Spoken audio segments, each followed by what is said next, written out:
O sinal do X feito com batom vermelho na palma da mão, em um pedaço de papel, permite que outras pessoas reconheçam que aquela mulher foi vítima de violência doméstica e, assim, acione a polícia militar. O Brasil integra os 193 países membros da Agenda 2030 da ONU, que visa promover e empoderar a inclusão social, econômica e política de todos e todas, a fim de diminuir as desigualdades, somando forças com setores públicos e privados para atingir as metas que impactam a vida das pessoas. Olá, vamos a mais um Rede Vida Serviço. Dialogar sobre a violência contra a mulher é também lembrar todos os dias que fazemos parte de uma sociedade estruturalmente patriarcal e machista. Não há como separar um tema do outro. A denúncia, o registro das ocorrências e a punição aos agressores são indispensáveis. No entanto, há uma urgência quando falamos em mudança cultural. Sem ela, ficamos distantes de uma sociedade pacífica e respeitosa. Receba a educadora social no enfrentamento à violência doméstica, Lana Braga. Lana, obrigada por vir até aqui falar comigo de um assunto tão importante. Ana, muito obrigada pelo convite, é um prazer estar aqui. E sempre que a gente tem a oportunidade, que redes sociais ou que programas de TV nos dão essa abertura, a gente fica muito feliz, porque é muito importante. Realmente é um assunto que atinge a todas nós, né? A chave para mudar a violência é uma educação de consentimento? Eu acho que a chave, ela começa lá na primeira infância, realmente, tá? A chave para mudança, ela começa quando a gente começa a falar com as crianças e adolescentes sobre o não, sobre que o não é não, né? E quando você começa a ensinar eles as relações, que elas precisam ser saudáveis, tudo começa a mudar. E a gente evita uma reprodução lá na frente nas relações futuras dessas crianças e adolescentes. Então é importante que a gente fale na primeira infância, é importante que a gente, hoje o Instituto ele dá palestras dentro de escolas municipais, estaduais. Então é muito importante que a gente fale a respeito do assunto agora, não tem como deixar para depois. Aquele ditado, em briga de marido e mulher a gente não mete a colher. Vale esse ditado ou tá por fora? Já caiu por terra, né, Ana?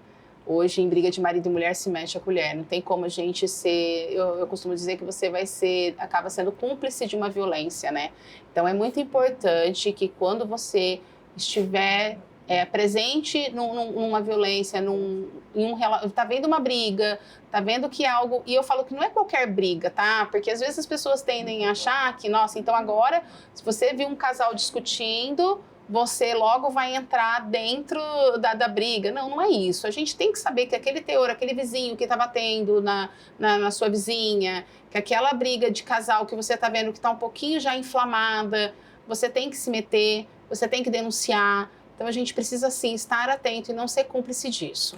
E como fazer? A quem denunciar? A quem procurar?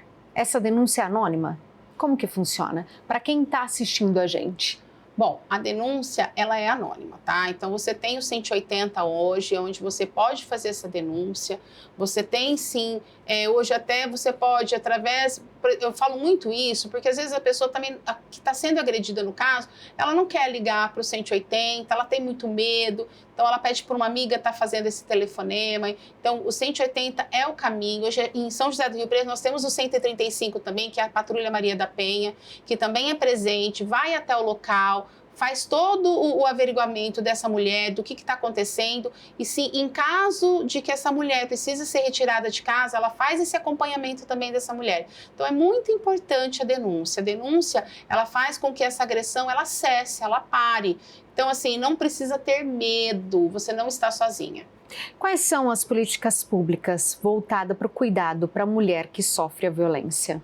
Olha, hoje nós temos várias políticas públicas, tá? Hoje, dentro do Instituto Maria na Comunidade, por exemplo, nós temos uma parceria junto com o Alsuco, onde em todos os rótulos do Alsuco, nós temos um QR Code. E essa mulher, quando ela aponta o celular para esse QR Code, ela já é mandada diretamente para o 180. Então, é uma facilidade muito grande. Hoje a gente pode ver aí o auxílio aluguel, né, das mulheres que são vítimas de violência, que quando essa mulher sofre violência, ela sai de casa, ela não tem para onde ir, essa mulher ela pode sim, através de mais ou menos 6 meses, de acordo com a sua renda, ter esse direito ao aluguel também, 6 meses de aluguel, e ter um aluguel necessário, porque quantas mulheres elas estão dependentes financeiramente desse homem, né? Então, a dependência financeira, ela ocasiona que essa mulher fique dentro de um relacionamento violento e abusivo. Então, a gente tem muitas políticas públicas, algumas ainda precisam, eu acredito, serem mais bem aplicadas, tá? Outras já estão caminhando, já estão num caminho certo para que essas mulheres tenham, sim, uma forma de serem asseguradas contra a violência e não precisem ter medo, porque elas têm muito medo. A gente recebe todos os dias uma mulher que é vítima de violência e a gente vê que essa mulher ela não sabe qual a saída que ela tem, muitas delas não sabem os direitos que elas têm. Então é importante. Por isso que é importante a informação. É importante. E é tão importante a informação que muitas vezes a gente acha que violência é só aquela física, mas tem outros tipos e eu gostaria que você falasse quais são esses tipos de violência. Bom, Ana, a violência física é aquela que a gente vê, né? Então, às vezes as pessoas pensam assim, tá sofrendo nada, né? Mas a psicológica hoje, ela pega muito dentro para essas mulheres, porque ela é invisível, né? Só que ela machuca muito. Então, quando a gente vê em alguns relacionamentos em que as pessoas normalizam muito a fala, você é burra, você não serve para nada, você não consegue fazer nada direito, você não faz nada sozinha. Tudo isso é uma violência psicológica e é algo que afeta, mas afeta, eu falo que em doses homeopáticas essa mulher, né? Porque ela vai achando que ela tá sofrendo isso porque ele chegou nervoso do trabalho, Ela se culpa. Ela se culpa porque bebeu demais, ou porque eu já tive casos de mulheres que chegam em mim e falam assim, Ilana, mas se eu não tivesse feito tal coisa, ele não teria feito isso, eu tenho um pouco de culpa nisso. E ele coloca também isso para ela, ele fala para ela assim, olha, se você tivesse feito o jantar e o arroz não tivesse queimado, eu não teria ficado tão nervoso com você. E é essa culpa que vai alimentando toda essa falta de saúde mental, eu falo, sabe? Então, a violência psicológica hoje é um dos fatores que mais causam a violência doméstica, porque ela é o comecinho de tudo. É onde ela não percebe dentro do ciclo de violência o que vai acontecer depois, que é a violência física. Tem a violência sexual, onde que dentro dos casamentos hoje é algo que as mulheres começaram a entender, que não é porque você está casada, que você é obrigada a ter relações sexuais com seu marido, tem que haver o consentimento. Então, a violência sexual dentro dos casamentos está sendo algo muito, muito conversado nos dias de hoje, e as mulheres começaram também a ter esse olhar, né, para que isso não ocorra, essa liberdade de você poder fazer o que você quer, de você ter esse espaço, de você não ser obrigada a nada, né? Por muitos anos as mulheres não tiveram liberdade de escolha a nada. A nada, né? Então, e também tinha aqueles ditados populares, né? Aquelas coisas que a sociedade falava muito. Se você não tiver relação com seu marido, ele vai procurar outra, vai procurar fora de casa. É o machismo que vem enraizado, sim, né? Sim. Homem pode trair. Exato. É um machismo que vem, é cultural. Infelizmente, tem que mudar esse olhar. É cultural e esse machismo vem muitas vezes até das próprias mulheres. Sim. Que acreditam que se não fizer exatamente o que o marido quer, o que aquele namorado quer naquele momento, então ele vai procurar uma outra pessoa. Então, essa mulher que está dentro dessa relação que gosta, porque ela ainda gosta, nem sempre dentro de uma relação, quando tem a violência doméstica, ela não gosta, não, ela ama aquele parceiro, e ela se submete sim a algumas coisas, não é porque ela quer, mas é porque ela sempre tem a esperança de que vai melhorar. Então, isso faz com que ela vá ficando, porque nem sempre foi ruim.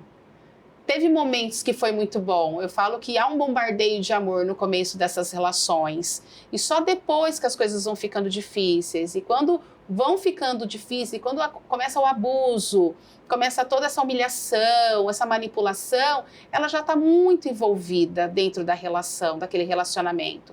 E é por isso que ela acaba ficando ali, é tão difícil sair de tudo isso. É o medo do julgamento também, Lana? Das pessoas falarem, nossa, mas ela sofreu um abuso psicológico, um abuso físico, e agora? Como que as outras mulheres vão me olhar? Ou a família vai me olhar? Como as pessoas vão me enxergar?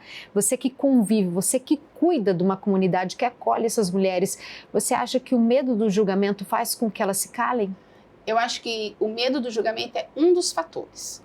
Então, existe o medo do julgamento, sim, mas existe também o medo de ficar sozinha, existe o medo de, depois daquilo, o que ela vai fazer, porque ela já está dentro ali de um costume mesmo de estar naquela relação. Eu atendo hoje mulheres que têm mais de 60 anos e que tiveram 35 anos de relacionamento, em que em algum momento sentiram que não dava mais, que não aguentavam mais passar por tudo aquilo e que resolveram sair daquele relacionamento. Mas pensa, elas demoraram 35 anos para sair de dentro do relacionamento. E elas me falam hoje, eu tenho uma das mulheres que até hoje está escondida, porque ele mora dentro do estado de São Paulo, e ela acabou saindo mesmo dessa relação, apanhava quase todo dia, mas lá atrás foi muito legal, teve 2 filhos com essa pessoa, e ela fala assim para mim, Lana, eu não quero vê-lo, porque eu tenho medo, porque ela tem medo de voltar. Ela tem medo que ele fale, olha, você me perdoa, vai ser tudo diferente, eu vou mudar.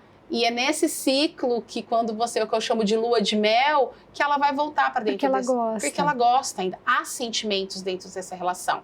E eu sempre peço para também fazer um resgate na sua família. Como seus pais eram? Como que os seus pais se tratavam? Existia violência dentro das relações, dentro da sua casa? Porque geralmente existia. Geralmente é uma reprodução.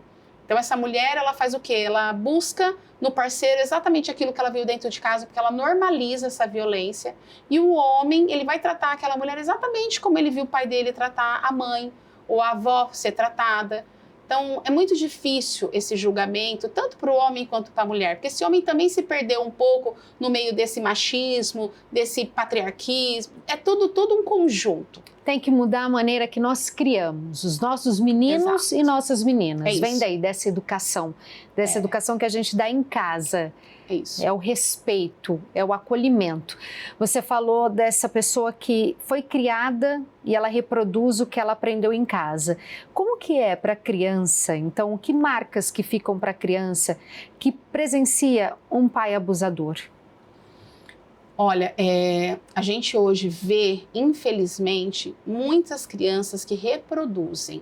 E por isso que é tão importante que a gente entre, sim, com profissionais capacitados e que consigam enxergar que essa criança precisa de ajuda.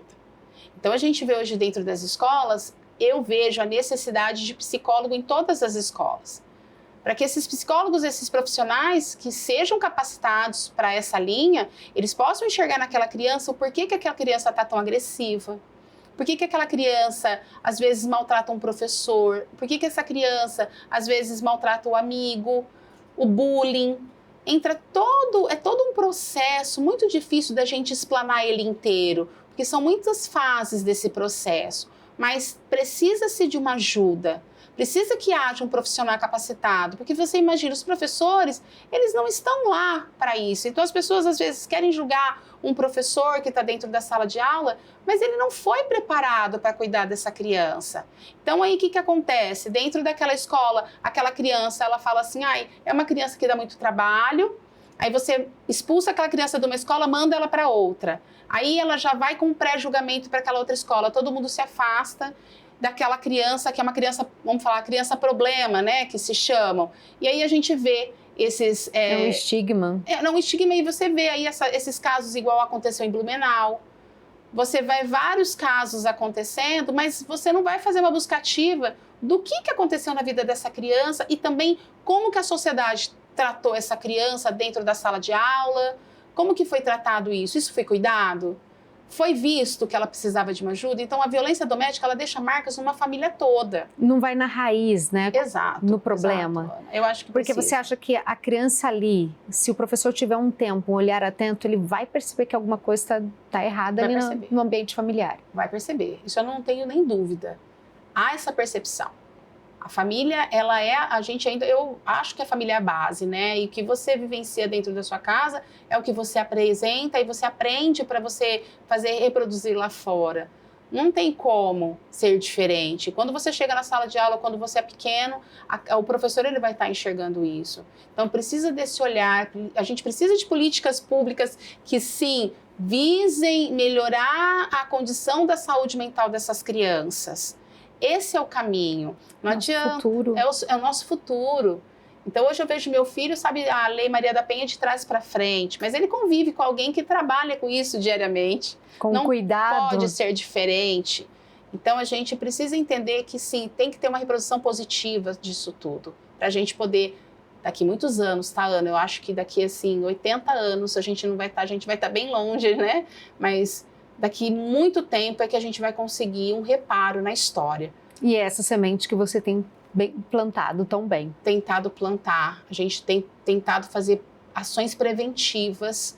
Então, a gente está iniciando um trabalho com homens, mas não com os homens que são agressores, porque a gente hoje tem alguns grupos em Rio Preto que já tratam esses homens, tá? Hoje, dentro de Rio Preto, por exemplo, o doutor Alceu Correia, que é o juiz da vara da violência doméstica aqui em Rio Preto, ele já faz com que esses homens que estão em medida protetiva frequentem um grupo dentro do fórum, junto à Justiça Restaurativa, que chama um grupo de ZER, e esses homens frequentam aí, tem algumas sessões onde eles frequentam para que eles possam, talvez, conseguir enxergar o que eles fizeram e consigam aí direcionar para um outro caminho. Eu quero tratar desses homens, mas na ação preventiva. Então, hoje a gente tem o Dr. Marcos, o professor Marcos, que é um psicólogo, onde ele trata dentro das empresas de todos os homens. Então, ele vai junto ao Maria na Comunidade, dentro das empresas, e vai conversar dentro das empresas com os homens, mas não só sobre violência doméstica, mas sim aonde esse homem hoje ele se coloca dentro da família. Aonde está a masculinidade tóxica? Aonde está? Como fazer para você enxergar que você está tendo algumas atitudes que não são bacanas com a sua esposa, com a sua filha, dentro do trabalho, com a sua colega de trabalho? Às vezes eles nem sabem. Esse trabalho de ensinar e prevenir. Exato. Então, educar. Eu acho que a prevenção ela é um caminho. É um caminho muito bacana, que você evita que aquele problema chegue já num feminicídio. Você evita que... Eu costumo dizer que o feminicídio é algo evitável. Então, é um trabalho que você tem que fazer constante mesmo, de uma plantinha que você vai aguando, cuidando. Não tem como ir direto ao ponto sem passar antes pelos processos anteriores. E aquela mulher que sofreu uma agressão, a quem ela deve procurar? E ela deve procurar já acompanhada de um advogado ou uma advogada? Como que é esse acolhimento? Bom, olha, dentro do Instituto Maria na Comunidade hoje, a gente atende muitas mulheres. E a maioria delas não tem medida protetiva.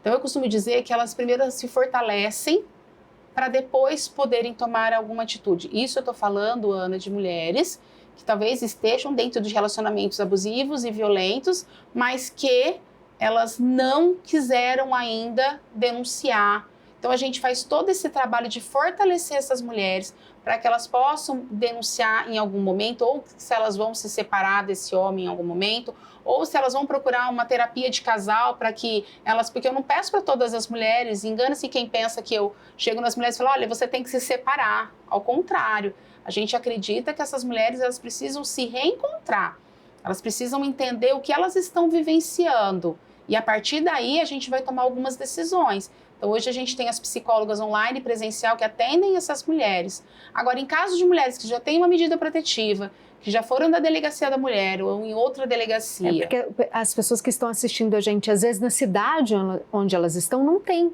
um local de apoio, como Exato. tem aqui em São José do Rio Preto. Aí ela assistiu sua entrevista e percebeu, eu tenho que procurar uma ajuda. A quem ela deve procurar? A delegacia da mulher. E lá ela vai ser bem acolhida. Ela vai ser bem acolhida e, assim, eu espero que ela seja. Eles estão capacitados para isso, tá? Então, a delegacia da mulher, ou se a sua cidade não tem uma delegacia da mulher, você vá numa delegacia comum. A medida protetiva, por exemplo, você não precisa nem da delegacia. Você pode, através do online, você tira um boletim, vai lá, coloca lá, medida protetiva online. Você pode tirar uma medida protetiva também através da internet, mas eu sei que muitas mulheres, às vezes, não têm também acesso. Então, vá direto à DDM da sua cidade, vai direto a uma delegacia, converse, conte a sua história, para ter esse acolhimento, para saber como fazer. Eles vão te dar todo o apoio. Hoje a gente tem aí, né, o assunto está muito em pauta, né? Está muito, muito quente tudo. Tem muitas campanhas. Campanhas a respeito do assunto, graças a Deus, né? Mas a gente ainda vê que tem ainda uma lacuna ali, né? Tem medo. Muitas vezes a mulher tem medo de chegar até a delegacia. e não ser bem atendida e também tem medo do pós. O que vai ser? E se esse agressor descobrir que eu fui lá denunciá-lo? Porque a partir do momento que eu cheguei até a delegacia, você é delegado, eu fui lá, denunciei a agressão. O que acontece com esse agressor? Tá. Esse agressor, a partir do momento, se ela entrar com a medida protetiva, aqui a gente tem esse acolhimento dos agressores, né? Então, ele tem obrigação de frequentar esses grupos. Nem todas as cidades, infelizmente, têm esse mesmo recurso, né? Então, realmente existe esse medo ainda. Então, quando entra com a medida protetiva, muita gente liga para mim e fala assim, mas a medida protetiva não serve para nada. Conheço pessoas que entraram com medida protetiva e morreram da mesma forma, mas a gente precisa fazer algumas mudanças nesse percurso. Então, muitas mulheres precisam mudar de cidade, mudar de casa, mudar de endereço. Aquele caminho que você faz todo dia igual, a gente precisa mudar aquele caminho, aquela rota. A gente precisa entender que quando você muda de cidade, eu sei que não é fácil, mas o seu filho, ele tem condições, ele tem uma vaga exatamente para aquela mulher que sofreu a violência, tem vagas de escola que a cidade é obrigada a fornecer para essa criança.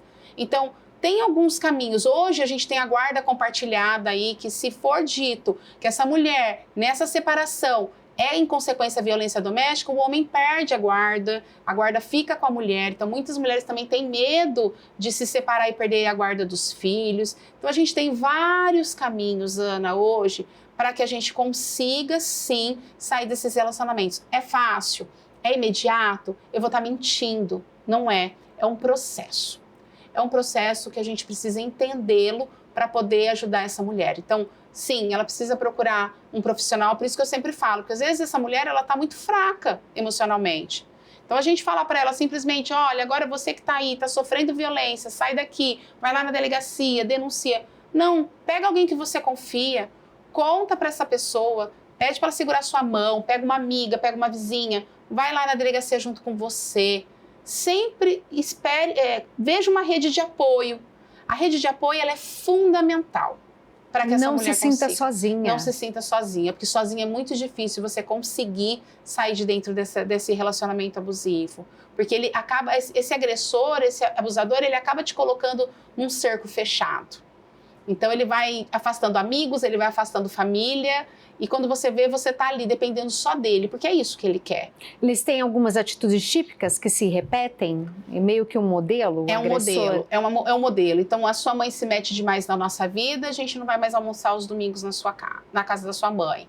A sua amiga é muito invejosa, tem inveja do nosso relacionamento, não quero mais que você converse com ela. Essa sua roupa está muito curta, você troca. Esse seu batom vermelho eu não gosto. Como se fosse um sinal de amor, falar da roupa ou do batom. De preocupação, né? Então aí você que está muito apaixonada, você acaba falando assim, nossa, ele me ama. Ele está fazendo tudo isso porque ele vai falar isso para você, ele vai externar, ele vai falar, olha, eu faço tudo isso porque eu te amo. E você que está dentro daquele bombardeio de amor, você vai acreditar e você vai falando, o que custa eu trocar roupa? O que custa eu mudar o meu batom? E você vai fazendo isso tão naturalmente que você não vai percebendo. Eu falo que é muito silencioso. E eu coloquei esse batom vermelho para mostrar que a gente pode. Ainda falei para a Lana na hora que eu coloquei. E aproveitando que a Lana está aqui, eu ficaria horas com ela conversando, mas a gente está quase terminando. Eu preciso falar que essa mulher foi convidada para representar o Brasil nos Estados Unidos. Fala que evento que foi esse, Lana, o que você apresentou lá sobre os cuidados com a mulher, sobre a violência contra a mulher. Conta pra gente.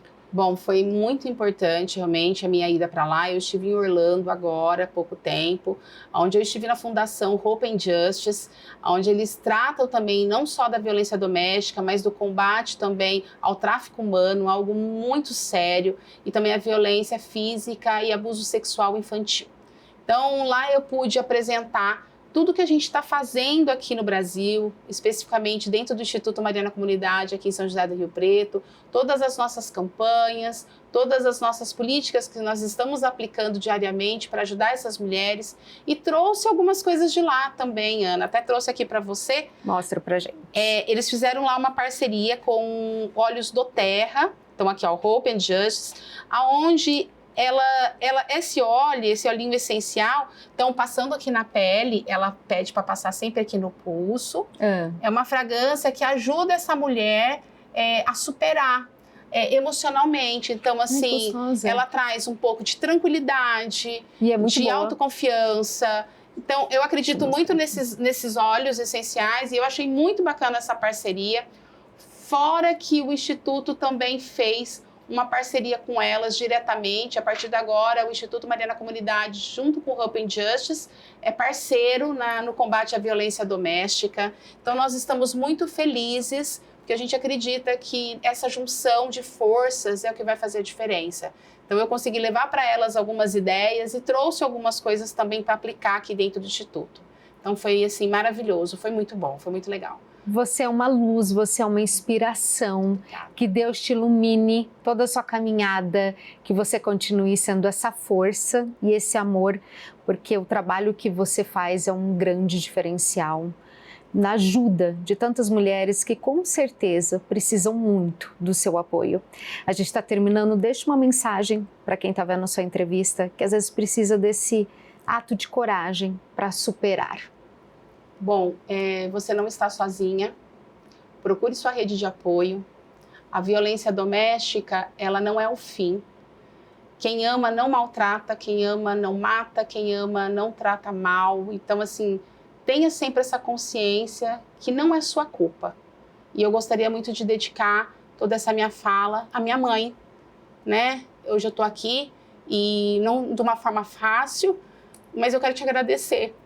Então, hoje eu quero dedicar aqui a ela, que ela é a minha força e por ela que eu tô aqui hoje. Eu tenho eterna gratidão por você estar aqui. Para quem não sabe, a mãe da Lana faleceu e ela tá aqui com todo o comprometimento e amor pela causa, pelo nome que ela aprendeu com a mãe dela, que é aquela lição que a gente falou de casa, sabe? Que a gente aprende aquele sentido de levar o bem, de levar o nome, de ajudar, de acolher, de ter fé. Ela aprendeu com a mãe dela, que foi para a casa do pai, e ela está aqui, porque ela é isso, ela é uma fortaleza. Eu tenho todo o meu respeito e minha admiração por você. Muito obrigada por tudo e obrigada por você estar aqui Obrigada hoje. A você, Ana. E é assim, emocionada que a gente termina um Rede Vida Serviço. E se você quer ver nosso conteúdo novamente, é só clicar no endereço que está aparecendo aqui na tela. Até mais. Tchau, tchau.